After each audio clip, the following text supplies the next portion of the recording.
ఏ కృష్ణమూర్తి, మునస్వామి, కదిరెప్ప, అందరూ రండిరా, అందరూ రండిరా రే, తొందరగా రండి. మనందరికీ మధ్యకాలం వచ్చిందిరా. మన ఊళ్ళో ఉంటే కుంటి కుట్టి మోగ చెవిటోళ్ళందరికీ గవర్నమెంట్ నుంచి 250 రూపాయల నుంచి 500 రూపాయల వరకు నెల నెల ఆర్థిక సాయం చేస్తారని మన గుడి దగ్గర ఉండే అయ్యోరు చెప్పినాడు రా.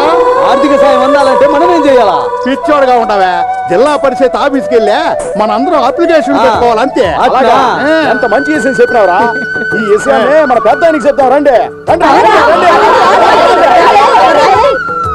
అట్నా, ఎంత మంచి వార్త చెప్పినారా. చాలా సంతోషంగా ఉంది. ఇంతకాలం మనం పడ్డ కష్టాలన్నిటికీ ఆ దేవుడు మంచి దారి చూపించినాడు. అట్నే ఇంకో ముఖ్యమైన విషయం, మనల్ని కన్నబిడ్డల్లో చూసుకున్న దొరగారు ఆయన కుటుంబము మన ఊళ్ళో జరిగే జాతరకు వస్తానని కబురు పంపినారు. అట్లా ఎంత సంతోషమైన వార్తయ్యా. ఎంతకాళ్ళు ఎప్పుడు వస్తాడారు? ఎప్పుడు వస్తాడారా? రేపేరా. నేను చదవను పోమ్మా. అరేరేరే, చదవనంటే ఎలాగయ్యా? అలా అనకూడదు. నువ్వు బాగా గొప్ప చదువులు చదివి డాక్టర్ అవ్వాలి. మీ నాన్న ఈ ఊరికి ఇచ్చిన మాట నిలబెట్టాలి. ఎప్పుడు నాన్నే చదువుకోమంటావు, చెల్లిని చదువుకోమని చెప్పొచ్చుగా. దాని సంగతి నీకెందుకురా? ఆడపిల్ల కదా, చదవకపోయినా పర్వాలేదు. నువ్వు మగపిల్లాడు కదా, పెద్ద చదువు చదివి పెద్ద డాక్టర్ అయ్యి ఈ ఊర్లో హాస్పిటల్ పెట్టి ఊరి వాళ్ళందరికీ సేవ చేయాలి కదా. ఇవన్నీ చేయాలంటే నువ్వు బాగా చదవాలి కదా. సరే చదువుతానమ్మా. ఏందే పిల్లాడికి చదువు సంస్కారం నేర్పించావా? నీ గురించి చెప్తున్నానయ్యా. నువ్వు ఈ ఊరి వాళ్ళకి మాటిచ్చావు కదా, ఆ మాట నిలబెట్టాల్సిన బాధ్యత వీడితే కదా. అందుకే వీడిని బాగా చదువుకోమని చెప్తున్నానయ్యా. నిజమేనే, ఊరికి పెద్ద దిక్కుగా వీడికి తండ్రిగా వాళ్ళకు మాట ఇచ్చినాను. అది దేవుడి మాటగా ఎంచి వీడికి బుద్ధి మాటలు చెప్తున్నావే, అది చూస్తే నాకు చాలా సంతోషంగా ఉంది. ఊరందరికీ సేవ చేసే డాక్టర్ గారి తల్లిదండ్రులని మన పేరొస్తే అంతకన్నా సంతోషం ఉందయ్యా. అయ్యా, నేను పెద్ద డాక్టర్ అయి ఈ ఊరు వాళ్ళకి సేవ చేస్తానయ్యా. నా బంగారు కొండ.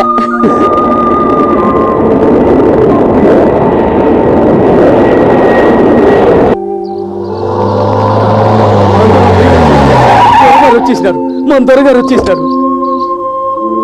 రండి దొర, రండి.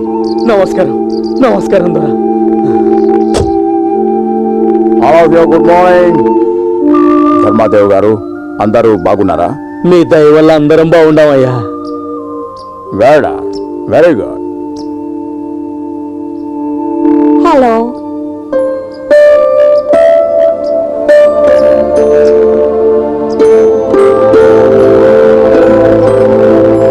అయ్యా, మీరంతా వస్తారని మేమందరం ఎంతో సేపటి ఎదురు చూస్తున్నామయ్యా. అయ్యా, మీతో ఒక ముఖ్యమైన విషయం మాట్లాడాలయ్యా. కుంటి గుడ్డి మూగా చెవిటోళ్లకు 250 రూపాయల నుంచి 500 రూపాయలు ఆర్థిక సాయం చేస్తున్నారని గవర్నమెంట్ వాళ్ళు చెప్పగా మేము విన్నామయ్యా. మీరు కాస్త పెద్ద మనసు చేసుకుని ఆ డబ్బులు మా నాన్నకే దక్కేటట్టుగా మీరు చూడాలయ్యా. అవును ధర్మాదేవ్, అది నిజమే. మీరు వెళ్ళి అప్లికేషన్ రాసివ్వండి, మిగతా విషయం నేను చూసుకుంటా. అట్టగే చేస్తామయ్యా. ఇప్పుడు వెళ్ళి అప్లికేషన్లు పెడతాం. పదండ్రా. Thank you. I like this paper. Wonderful village. Hariprasad పంపింది మిమ్మల్నేనా? అవును sir. Please SIT down. Thank you. వీళ్ళు కూడా మనం ప్రిపేర్ చేసిన ఫార్ములా కోసమే వచ్చారు. దాన్ని గవర్నమెంట్కి అప్పచెప్పాలి కదా. ఇతనికి బతకాలని లేకపోతే దాన్ని గవర్నమెంట్కి అప్పచెప్పమను, లేకపోతే మా హోమ్ మినిస్టర్ గారికి అప్పచెప్పక తప్పదు. అర్థమైందా? ఇంతకీ ఆయనకు అప్పచెప్తే మాకేంటి లాభం?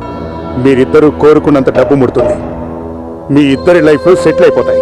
ఆలోచించుకోండి. Okay, done.